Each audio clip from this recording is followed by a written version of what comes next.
देश में monsoon active mode में है, बारिश और बाढ़ का दौर चल रहा है, लेकिन कश्मीर में लू की लहर चल रही है। धरती का स्वर्ग कहा जाने वाला कश्मीर तप रहा है। जुलाई में इतनी गर्मी पड़ रही है कि 25 साल का रिकॉर्ड टूट चुका है। ऐसी नौबत आ गई है कि हीट वेव के चलते सारे स्कूल बंद करने पड़े। लेह में फ्लाइट्स रोक दी गई। याद रखिए, अभी जुलाई का महीना खत्म होने में 2 दिन और बाकी है। ऐसे में कोई नया रिकॉर्ड भी बन सकता है। वैसे कश्मीर का नाम सुनकर लोगों को गर्मी में भी सर्दी का एहसास होता है। दिलो दिमाग में ऊंचे ऊंचे बर्फ से ढके पहाड़, खूबसूरत शिकारा और सर्द मौसम याद आता है। लेकिन आपके दिमाग में कश्मीर के नाम पर झुलसा देने वाली ऐसी गर्मी का ख्याल नहीं आया होगा। मौसम विभाग के अनुसार श्रीनगर में रविवार को अधिकतम तापमान 36.2 डिग्री सेल्सियस दर्ज किया गया। 9 जुलाई 1999 यानी 25 साल बाद जुलाई का यह सबसे गर्म दिन था। उस साल पारा 37 डिग्री पर था। श्रीनगर में सबसे गर्म जुलाई का दिन 10 जुलाई 1946 को दर्ज किया गया था, जबकि पारा 38.3 डिग्री सेल्सियस तक पहुंच गया था, यानी 78 साल पहले। अगर देश के बाकी गर्म शहरों से तुलना करें तो भी श्रीनगर सबसे हॉट सिटी बन चुका है। श्रीनगर के 36.2 डिग्री के मुकाबले जयपुर में 33.47 डिग्री, मुंबई में 27.53, अहमदाबाद में 31.35, वाराणसी में 35.8 और अमृतसर में 35.8 डिग्री दर्ज किया गया। यानी इन सारे शहरों में श्रीनगर में गर्मी में टॉप कर लिया है। कश्मीर की बात हो और झेलम का जिक्र ना किया जाए, ऐसा हो नहीं सकता।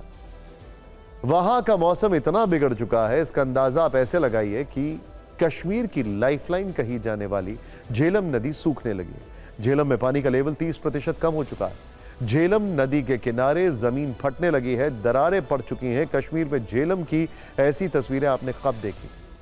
क्या आपने कभी इसकी कल्पना भी की थी? आपको 2 तस्वीरें दिखाते हैं। पर्यटकों के आकर्षण का केंद्र झेलम नदी अब खुद के लिए पानी मांग रही है। 1 साल में झेलम नदी क्या से क्या हो गई, आप खुद देखिए। ये तस्वीरें दुनिया भर में ट्रेंड कर रही हैं। ऐसे ही चलता रहा तो कश्मीर की खूबसूरती पर लिखने वाले शायरों की रचनाएं आउटडेटेड हो जाएंगी। ये बात कश्मीर के लोग भी समझते हैं। प्रचंड गर्मी से वो भी परेशान हैं। उनकी फिक्र का पारा चढ़ चुका है। पानी के लिए दुआओं और प्रार्थना का दौर शुरू हो गया है। बडगाम के चरारे शरीफ दरगाह में कल दुआ मांगी गई। लोग काफी उम्मीदों के साथ 15 किलोमीटर तक पैदल चलकर दरगाह पहुंचे।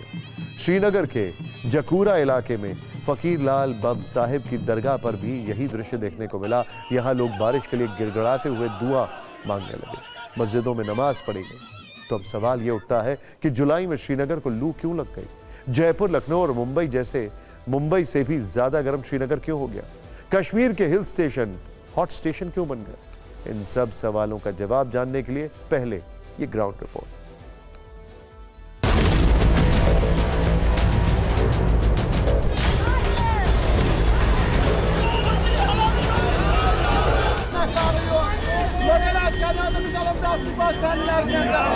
जहां पूरे देश भर में हीट वेव लगातार जारी है, वहीं कश्मीर घाटी जैसा पहाड़ी इलाका भी लगातार हीट वेव से जूझ रहा है। और हीट वेव के कारण कश्मीर में इसके कई इम्पैक्ट्स देखने को मिल रहे हैं। सबसे बड़ा इम्पैक्ट मेरे पीछे आप दरियाई झेलम देख रहे हैं कि बिल्कुल सूख चुका है।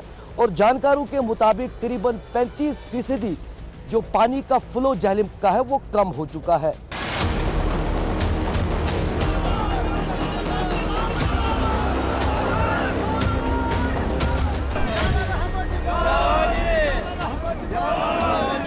तो 32 साल का रिकॉर्ड तोड़ते हुए इस बार तीसरी बार कश्मीर घाटी का जो तापमान है, मिनिमम तापमान 28 डिग्री तक गिर चुका है। वहीं मैक्सिमम तापमान 36 डिग्री पार छलांग मारते हुए दिखा है।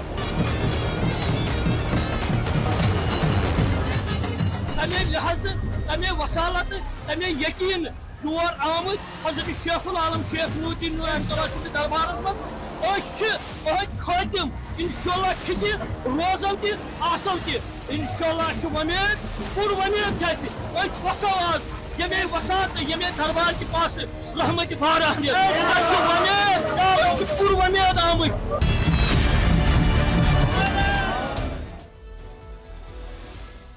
अब हम आपको वो खबर बताते हैं जिसका जिक्र हमने शुरू में किया था।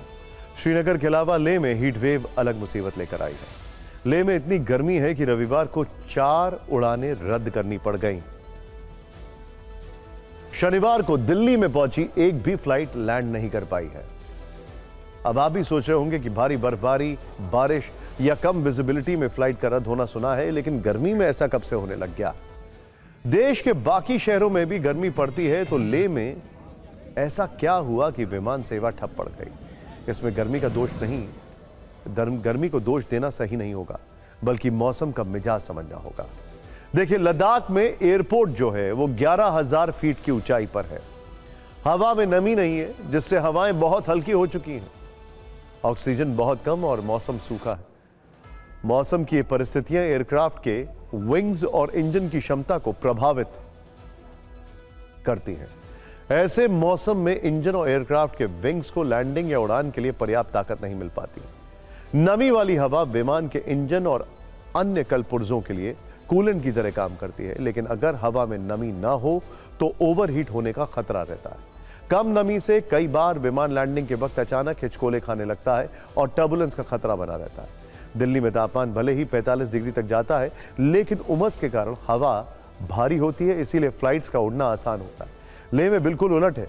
वहां तापमान तो 35 डिग्री है, लेकिन नमी न होने से हवा हल्की हो गई है, इसीलिए उड़ान में मुश्किलें आ रही हैं। लेकिन सवाल यही है कि आखिर कश्मीर के शहरों की ऐसी हालत क्यों हो रही है?